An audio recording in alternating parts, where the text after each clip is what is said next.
오늘도 암호화폐 시장 관련된 소식을 들고 인사를 드려보고 있는 크립토마도입니다. 일단 오늘도 미국 증시 먼저 살펴보도록 하겠는데요. 오늘 공개된 연준의 의사록 때문인지는 모르겠지만 일제히 하락하고 있습니다. 자, 그나마 한 가지 다행인 것은 달러 같은 경우도 최근에 저항을 받고 힘을 쓰지 못하고 있다는 것인데요. 미국 증시 같은 경우 최근에 아마존의 창업자인 제프 베조스가 대량의 아마존 주식을 계속해서 팔아치우면서 앞으로 조만간에 하락하는 것이 아니냐라는 우려가 다시금 나오고 있다고 하는데요. 반면에 이런 식으로다가 대기업의 CEO 등등이 자사의 주식을 팔아치우는 모습 작년부터 목격이 되었었기 때문에 이번에 다시 한번 미국 증시가 반등할 수 있을지 지켜봐야만 되겠습니다. 자, 한편 비트코인 어제 52,000달러까지 살짝 다시 올랐었다가 엉덩이를 뭉개지 못하고 다시 미끄러져 내려오고 있습니다. 5990달러, 이더리움은 3000달러 선을 다시금 내주면서 2909달러에서 거래가 진행이 되고 있습니다. 대부분의 알트코인들은 조정을 받는 것 같지만은 몇몇 알트코인들은 이런 상황에서도 상승하는 모습 나와주고 있습니다. 그리고 오늘 연준의 지난달 FOMC 의사록이 공개가 됐습니다. 그들은 회의에서 어떤 말들을 했을까? 금리 인하를 서두르지 않고 인플레이션에 관련된 낙관론과 신중론 양쪽 모두 다 표명을 했었다라고 합니다. 즉 3월 달에 금리 인하 가능성은 계속해서 낮아지고 있는 상황 속에서 로이터가 이번에 최근 시장 분석가 104명을 대상으로 설문조사를 진행한 결과 절반을 살짝 넘는 53명은 연준이 첫 금리 인하를 6월 달에 하게 될 것이다 라고 답을 했습니다. 그 외에 두 번째로는 5월 달 가능성을 점치기도 했었는데요. 3월 달 같은 경우는 0%라고 하네요. 그 누구도 3월 달에 금리 인하를 예상하고 있지는 않은 상황. 그만큼 인플레이션이 깔짝깔짝거리면서 아직도 내려갈 기미를 보이고 있지 않다. 근데 저도 방송에서 여러 차례 말씀을 드렸지만은 인플레이션을 낮추려면은 정부가 지출을 줄여야 되는데 지금 정반대 현상이 일어나고 있습니다. 이미 아실 만한 분들은 아시겠지만은 미국 뉴욕에 굉장히 많은 불법 이민자들이 몰리고 있죠. 뉴욕 시장인 에릭 아담스 같은 경우는 최근에 이렇게 이야기를 했습니다. 불법 이민자들 1인당 $10,000씩 주겠다. 시카고는 $8,000라고 전에 이야기를 했었는데 뉴욕은 $10,000에다가 잠잘국까지 마련을 해주면서 현지에서 도움이 필요한 미국인들보다 더욱더 극진하게 불법 이민자들을 대우를 해주고 있는데요. 이렇게 $10,000를 지급을 하는데 지급하는 대상의 신분이라든지 그들이 뭐 2번을 받든 3번을 받든 사기를 치는지 이러한 부분들을 확인을 하지 않고 무분별하게 돈을 뿌린다라는 것인데요. 과거 전염병 사태 때 미국이 지원금 뿌려가지고 인플레이션이 어떻게 됐었습니까? 이제는 불법 이민자들 수백만이 밀려 들어오고 있는데 그들을 대상으로 똑같은 행동을 하고 있습니다. 그러면은 당연히 인플레이션 하락에는 도움이 되지 않겠죠. 불법 이민자들 같은 경우는 한 대여섯 명만 모이면은 비트코인 1개를 온전하게 매수를 할 수도 있겠네요. 다음으로 최근 비트코인 상승과 함께 다시 한번 주목받고 있는 마이클 세일러. 최근 또 다른 TV 인터뷰에서 그는 비트코인을 절대 매도하지 않을 것이며 영원히 구매만 할 것이다라고 밝혔습니다. 자, 이런 식으로 딱 들어보면은 이게 뭐 말이 되냐, 어떻게 평생 팔지 않고 구매만 할 수 있느냐 라는 생각을 하실 수도 있겠는데요. 저도 그랬었다가 한 유튜브의 설명을 듣고 어느 정도 이러한 대답이 이해가 되기도 했었습니다. 실질적으로 부자들 같은 경우는 통화 시스템을 잘 이해하고 있기 때문에 달러라든지 법정화폐의 가치는 계속해서 떨어질 수밖에 없다는 것을 잘 알고 있다고 합니다. 그래서 그들은 돈이 생기면은 자산을 일단 삽니다. 자산을 일단 사가지고 현금이 필요할 때 그 자산을 담보로 현금을 대출을 합니다. 대출한 돈으로 뭘 하느냐? 또 다른 투자라든지 사업을 해나가면서 돈을 더 불리는 거죠. 그러면은 본인의 자산을 팔지 않고도 사업이나 투자를 함으로써 돈을 추가적으로 벌 수가 있는 것입니다. 그렇게 추가적으로 번 돈으로 뭘 하냐? 자산을 또 사. 그리고 그 자산 기반으로 대출을 더 받아가지고 사업을 더 확장. 이런 식으로 자산을 증식해 나간다라고 하네요. 그래서 만약에 비트코인 가격이 계속해서 올라간다는 전제하에 돈이 필요하면 비트코인을 담보로 대출을 받아가지고 사용을 하게 되겠죠. 아마 그런 의미가 아닌가라고 저는 추측을 해봅니다. 이어서 과거에는 모든 예측을 틀려가지고 공포의 톰리바퀴로 통했었는데 요즘에는 그래도 행복의 톰리바퀴가 된 톰리. 최근 CNBC와의 인터뷰에서 올해 비트코인 가격을 15만 달러까지 예측을 하고 있었다라고 하는데요. 추가적으로 방송에서 속 시원한 발언도 합니다. 계속해서 미국 재무장관을 비롯해가지고 비트코인 등 암호화폐가 불법 활동에 사용이 된다, 불법 자금으로 활용이 된다라고 이야기를 하는데, 실질적으로 불법 자금에 가장 많이 활용되는 것은 비트가 아니라 달러라는 것이죠. 더욱더 많은 사람들이 이에 대해서 알 필요가 있습니다. 다음으로 이어서 호주 같은 경우 55세 이상, 부머 세대라고 볼 수가 있을까요? 55세 약간 좀 젊은 그런 측이 아닌가 싶은데, 아무튼 55세 이상 같은 경우는 현물 ETF 승인 후에 비트코인 선호도가 100% 증가했다고 합니다. 정식적으로 제도권에 들어오자 비트코인이 더욱더 매력적으로 느껴지기 시작했다라는 것이겠죠. 크립토코언트의 주경 대표 같은 경우도 한국 기관들, 만약에 비트코인 현물 ETF 투자가 허용이 된다, 그러면 미친듯이 달려들 가능성이 있다라고 자신의 예측을 밝혔습니다. 그도 그럴 것이 돈이 되는데 왜 가만히 있겠습니까? 환장을 하면서 달려들겠죠. 특히나 기대해 볼 수 있는 것은 한국의 양 당에서 공통적으로다가 내놓은 공약이 비트코인 현물 ETF 허용이라고 하니까요. 조만간에 대한민국에서 현물 ETF 거래되는 모습 볼 수가 있을 것 같습니다. 다음으로는 고래들이 비트코인을 매집을 한다, 판다, 여러가지 정보들이 한꺼번에 나와가지고 한번 정리를 해보려고 하는데요. 첫 번째로 인투더블록 같은 경우는 이야기하기를 장투자들이 올해 초부터 지금까지 비트코인 20만 개를 던졌다라는 분석을 내놨습니다. 뭐야?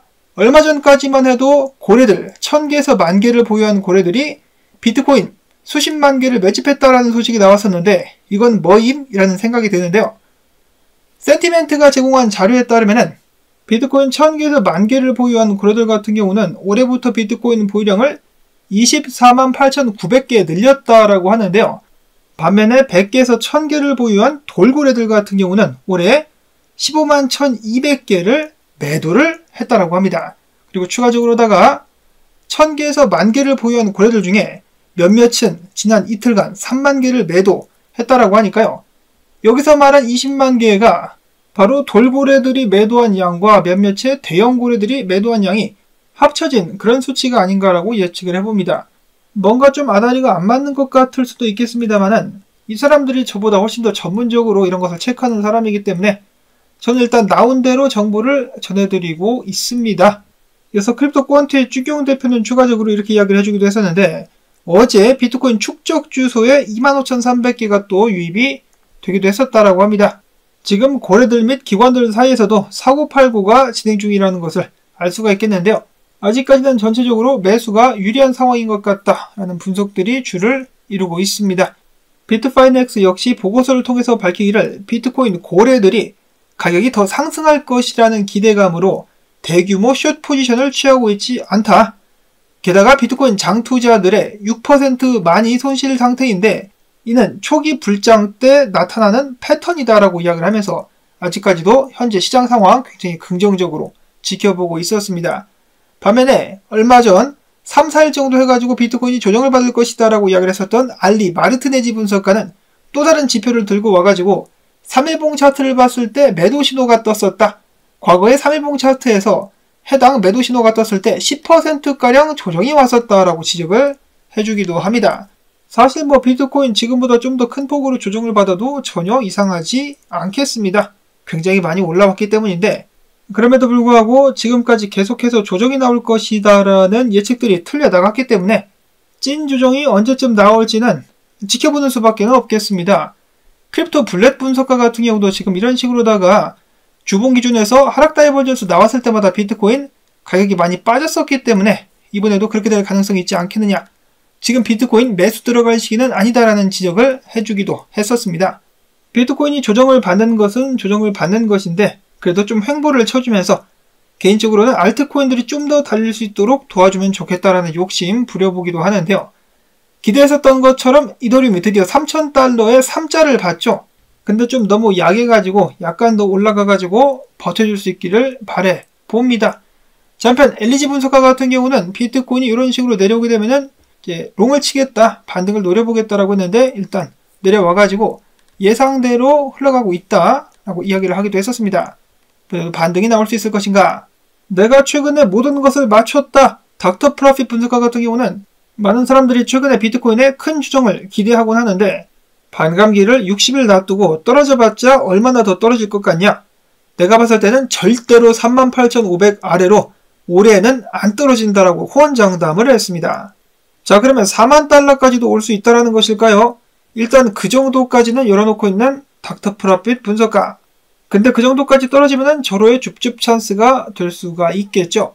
이어서 로만 분석가 같은 경우는 그동안에 비트코인 3만 달러 간다라고 이야기를 하기도 했었는데 비트코인의 강세가 예사롭지 않았는지 조정은 받게 될 테지만은 이제는 4만 달러 위까지 42,500달러 선까지 조정이 나올 수 있지 않겠느냐라는 예측을 공유를 했습니다.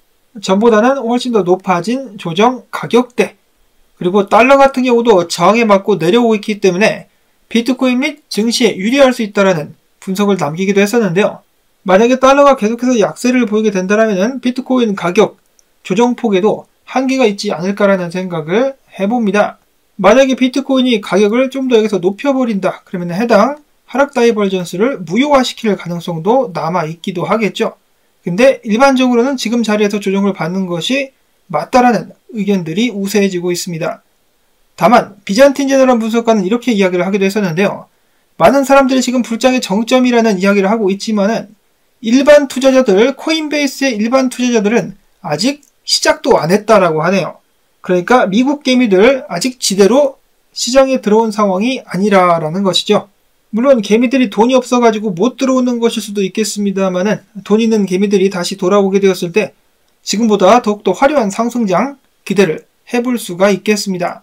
그리고 역시나 가장 크게 집중해서 봐야 될 부분은 미국 연준이 언제쯤 양적 완화를 다시 시작하게 될까? 그것이라고 볼 수가 있겠습니다. 다음으로 이더리움. 어제 비트코인 같은 경우 옵션 투자자들이 47,000달러대 해징을 한다는 소식을 전해드렸었는데요. 이더리움 같은 경우도 2월 만기 옵션에 2,200달러 풋옵션에 돈이 집중되면서 계약이 집중되면서 하락 위험 해지가 발생하고 있다고 합니다. 과연 이번 달 말부터 해가지고 3월까지 조정이 나올 수 있을 것인가? 옵티미즘 같은 경우는 4차 에어드랍을 시작했다고 하는데요. 1000만 개 이상의 옵티미즘이 23,000여 개의 지갑으로 뿌려졌었습니다. 그 탓인지는 모르겠지만은 오늘 다른 알트코인들보다 약간의 더 많은 조정을 받고 있는 옵티미즘. 자, 그 다음에 마지막 소식입니다. 드디어 그의 전설은 막을 내리는 것인가? 도권, 몬테네그로의 대법원이 권도영이를 미국으로 송환하기로 결정했다는 소식 나왔습니다. 기자도 너무나 흥분한 나머지 권도영을 검도형이라고 오타를 내기도 했었는데요. 그만큼 흥분했었다라는 사실을 알 수가 있겠습니다. 자, 권도영이 이번 송환 같은 경우 저번처럼 뒤집어지는 것이 아닌가, 항소법원에서 다시 한번 항소를 할 수 있는 것이 아닌가라는 생각을 해보기도 했었는데요. 기사를 보니까 일단 해당 결정 같은 경우는 몬테네그로 대법원의 판결에 따른 것이라고 하고요. 또한 권도영 측에서 범죄인 인도 절차 단축에 동의했기 때문에 법원이 직접 최종 결정을 내린 것이라고 합니다. 그래서 권도영은 미국 행이 확실해진 것 같습니다. 자, 과연 미국에서 어떤 판결을 받게 될까요? 저는 개인적으로 이미 권도영의 상황이 막장까지 치달은 마당에 영화처럼 거액을 들여가지고 용병을 매수를 하든 법원을 매수를 하든 해가지고 탈옥하는 그런 시나리오가 나오면 얼마나 재밌을까? 그러면 정말 전설이 되겠죠. 암호화폐 시장이 불가능이란 없다. 이러한 개소리를 끝으로 오늘 영상 여기서 인사를 드리도록 하겠습니다. 나온 정보들이 여러분들께 도움되셨다면 수고했다는 의미에서 일당 시청료 주기로서 광고 영상 재생 및 클릭 부탁을 드리면서 저는 다음에 새로운 소식 가지고 인사를 드리도록 하겠습니다. 안녕히 계십시오.